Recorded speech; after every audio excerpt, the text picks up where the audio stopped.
the summer of 1864, a team of 5 explorers became the first white men to enter the high Sierras, in the region we know today as Kings Canyon and Sequoia National Parks. Their goal, as part of the Whitney Survey, was to explore the Sierra Nevada and document their discoveries. Their journals capture in precise detail not only the route taken, but also their personal experiences of being the first people to enjoy the rugged beauty of these mountains. Little did they know how their expedition would unlock a great secret held by the mountains for millions of years, a jewel in the crown of the Sierras. So join us, following in the footsteps taken by William Brewer and his fellow explorers. We want to follow their route and summit the same peaks to relive their experiences. And above all, we want to retell a little-known story about 5 audacious American pioneers. And finally, up a steep height of granite, 1,000 feet high, to the peak which we call Mt Silliman. In the next 2 episodes, we'll follow the Whitney Survey expedition as they cross the Sierras to Mt Brewer in the east. Also, we plan to uncover more about the Whitney team members themselves. Where did they come from, and what motivated these individuals to endure the considerable hardships of rugged terrain, rough camping and cold weather? But first, we encountered an unpleasant surprise. Remember that little mouse we saw running around our camp in the night? While we were away, he had an unfortunate accident. We've been rejuvenated by a wonderful plunge in the lake. Been on the go since 4 o'clock. We're 1 hour, 19 minutes late. It is what it is. But now we've got to traverse the granite from hell back down to the valley. See how we do. And then we've got a long trek up to Twin Lakes. We'll have to see how far we get today. We may not get all the way to Twin Lakes. But We'll see. This is going to be quite a climb down. Incredible landscape. Amazing how these trees just grow out of the granite. They've been here a long time too. To the end where you can see there, that's the end of the easy bit. Looks like we're going to plunge over into the abyss. Yeah, this bit's fine, a gradient. When we look over the edge, that things get more interesting. Hey, by the way, Richard, who is Brewer anyway? Like, how does a New Englander end up in California and doing all this adventure? William Henry Brewer was born in 1828 in Poughkeepsie, New York, and grew up on a farm in Enfield near Ithaca. He attended college at the Ithaca Academy with the intent of improving farming techniques in anticipation of eventually inheriting the family farm. But being a successful student, he continued his studies at Yale in applied chemistry and natural sciences under Professors Silliman Sr. and Silliman Jr. In 1855, after a number of teaching postings in New England, he was given the opportunity to study in Europe under Professor Bunsen of Bunsen-Burner fame in Heidelberg and Professor Liebig, one of the founders of organic chemistry, in Munich. Here he broadened his knowledge from chemistry into mineralogy and botany. That is what we have climbed up and climbed down. Did we do that? I'm kind of questioning myself, how on earth did we do that? We have ducks now. It was here also that Brewer discovered his love for hiking, and he spent his summers roaming the Alps, covering more than 1,000 miles across Switzerland and Austria in 2 years. At last we got back to the main trail. Now this is where we need to shoot on back to Twin Lakes. We're hiking through the forest, and soon we're going to get close to the Twin Lakes turnoff. 10 to 6, and we're both pretty tired, so we'll see what we decide to do. Lovely evening. Yeah, I can hear it.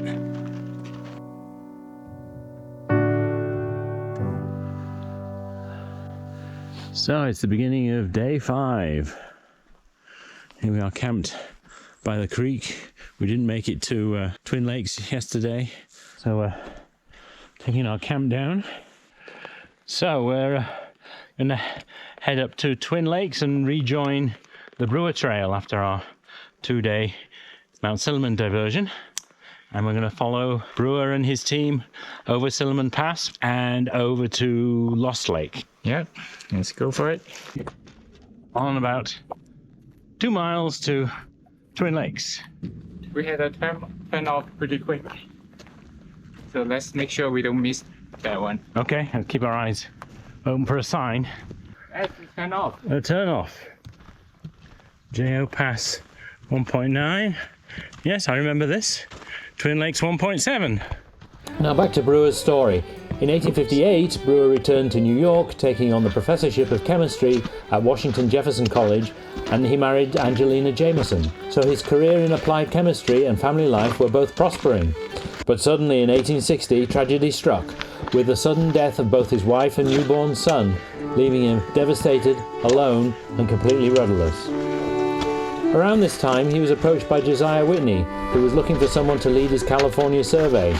Brewer saw this adventure as an opportunity to restart his life, leveraging his expertise in natural sciences and his love of the outdoors. Oh, it's nice here hiking through the woods. But you know, having a path makes a huge difference. Can you imagine trying to bushwhack your way through all of that? We know from our own experience that cross country is, what, like three times slower rate of progress? 3 times slower. And yesterday when we were climbing Silliman, we were going at a rate of maybe 0.3 miles an hour. What speed do you think we're probably doing now? Right now? Yeah. 30 minutes per mile. So on a steeper uphill we do like 1 mile an hour, or if we're tired, if it's like this first thing in the morning, we do 2 miles an hour. And they comment about how tortuously difficult it was climbing over boulders and obstacles, climbing up over what we now call Silliman Pass.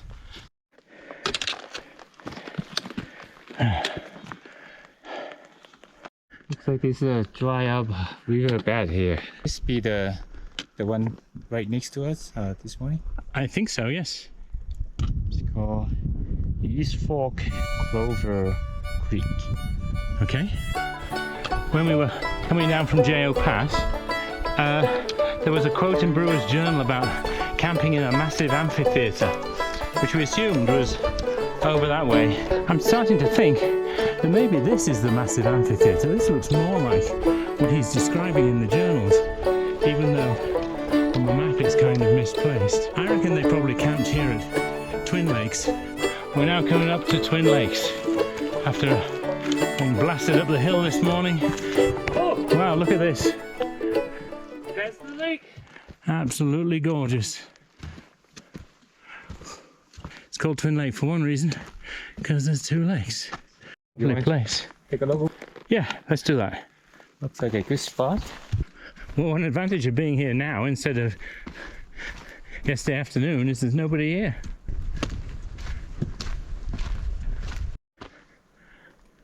Looks like all of them are pretty shallow. That'll make it warm. So we're going to stop here, have lunch, and do a spot of fishing and hang out. Rest after having blasted up the mountain. We saw a fish hopping off the surface. Yeah, that looked promising. Yep. Let's see if we can find some lunch here. Haven't eaten fresh meat for a while. Yes. Ooh, there's another one. So here we're going to attempt to make some bread in the backcountry. We have our yeast mixture, a mixture of bread and milk powder. We're going to mix this up in the pot and then let it rise this afternoon, and then this evening we'll cook up the bread. So I mixed our dough, rolled it around. It's sort of slight sticky consistency, and then we'll leave it in the pot until we arrive at our next destination, which is about 4 miles away. So we've had lunch here and a swim. So I've started the bread, and we're now about to leave Twin Lakes and head over Silliman Pass. What are your thoughts, Elvis? We had about 700, 800 elevation gain in the next mile, and then you will come down, and then at the end it will be another 200 feet back up. But Okay. that's at the end of the day. That's good. So we basically do in a short afternoon what it took Brewer and his team to do an entire day. Hey, Richard, you mentioned, in Brewer's time, there seems to be so many bears, owls, like the whole place was teeming with life. So how come I don't experience any of those? I mean, this morning I did see a squirrel. I mean, there were even grizzly bears in those days. But if every humans act like John Gardner, I guess Shoot them all. would choose. That's where the journals are such a fascinating snapshot into what the world looked like in 1860. And look at this thing! Wow! It's almost like the Sphinx sat there on the top of the ridge. Richard, let's climb that. Yeah, right. I think we're hitting the top. Wow. Look at this, spectacular.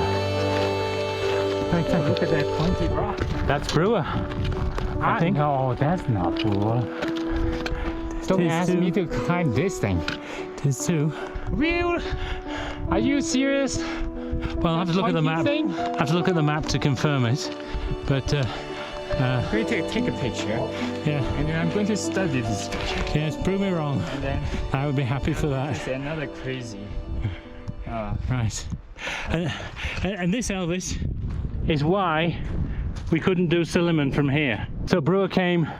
We suspect they camped at Twin Lakes, and they talked about this big amphitheater of granite. Came up kind of like the trail that we did, and then from here walked along the ridge and up to Silliman. But This is impossible. this is They climb on the face of it? maybe they worked around the side, but even around the side looks pretty Oh, maybe amazing. they go through those loose rocks? Possibly. But there's no way we could have attempted that. That's why we had to go the alternative route. From here we now head downwards into this valley and past a whole series of lakes. You can see how climbing Mount Silliman gave them a huge visual map of the Sierras to figure out where to go next. Yeah, that's how they did it, right? Just go on to the highest peak they can find and then sit up there and then figure out the next highest one. Yeah, and they picked Brewer out of that big mountain range and said, let's go for it. Crazy. Yeah, gosh, I admire their strength, their skills, and their determination. Let's look at what there is right in front. There's this view of Silliman. Kind of looks like a castle on top of the mountain, doesn't it? Oh, there's Silliman. Yeah. That was really exciting coming over Silliman Pass and just getting another view of mountain range after mountain range. The whole aspect of this region is peculiar. The impression is one of grandeur, but at the same time desolation.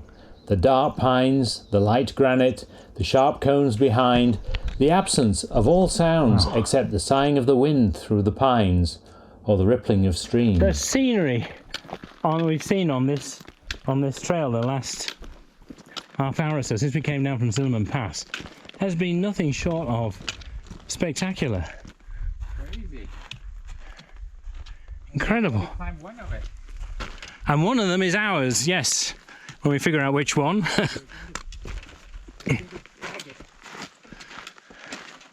We're going to bag that peak just like Brewer and Gardner did. We know that Brewer's next camp was near that conical granite dome over there in the distance. That's because Charles Hoffman made a sketch of it. Gosh. Yeah, that's quite something. Oh, there's a lake there. I think that's called Ranger Lake.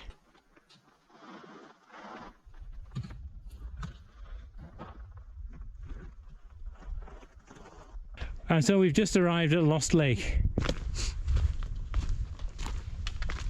Look at that big sheet of granite over there. It's quite white. Well, I almost mistaken that one with snow. Yes. All right. Nice lake.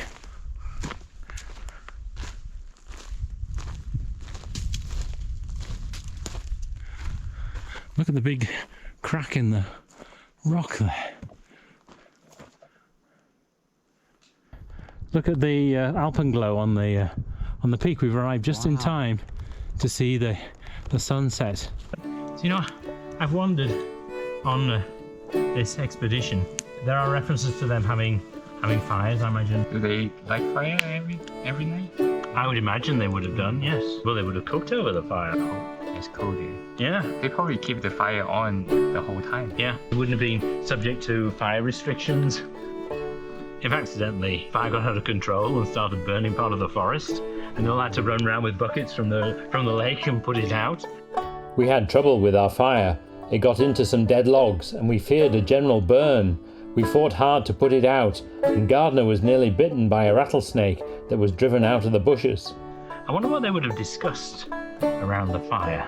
Sometimes they sang songs. On Sundays, I think they read Bible verses. It'd be fascinating to be a fly on the wall to their discussion. Here at Lost Lake, and here you can see the sleeping giant, mirror-like lake. Good morning, Elvis. Did you see any trout in here at all when you were collecting water? Yeah, small one. Last night there's a lot of small one. We had a good fire last night and chat, just like those pioneers must have done many times. So it's now time to get some breakfast going. This is the best water station I've ever had. That's pretty impressive, isn't it? Yeah, this strong arm and all these twigs I can hang. There's different parts, and then this chair I can dispense the water, clean up the filter. Yeah, we use the Gravity Works bags, but we prefer the Sawyer filter, so we use a combo system, which seems to be pretty reliable. Yeah, this is also one of the most equipped campsite. Fire pit. Look at the seating here. Very impressive. They even have some firewoods left over for us. That's very kind, so we didn't have to burn the seat. This was the result of our bread making yesterday. It was dark by the time we got here, so we didn't have a chance to show this, but we cooked these I took the dough and made them, flattened them out, put them in the frying pan, ran them for about 4 minutes each. We got these lovely pieces of bread. We ate some of them with our chili last night, and then we're going to have the second half for lunch today. So it's day 6 of our voyage of following the Brewer expedition of 1864. A long day in terms of miles. We're going to head down the Roaring River, and now we're pretty much following exactly the route that they took. And in 1864, what we now call the Roaring River, they called the South Fork of the Kings River. That was changed later on. But we're going to head down into that valley and hike along the Roaring River, basically as far as we can go to get close to where we would start heading upwards towards Mt Brewer, which is our next destination. Today will be difficult. Yeah. It'll be a long day. Could be our longest hike. It's maybe somewhere around 13, 14. Yeah. So we've got off to a reasonably early start. We'll continue following the trail and stories of William Brewer and his team. Look at these big boulders here.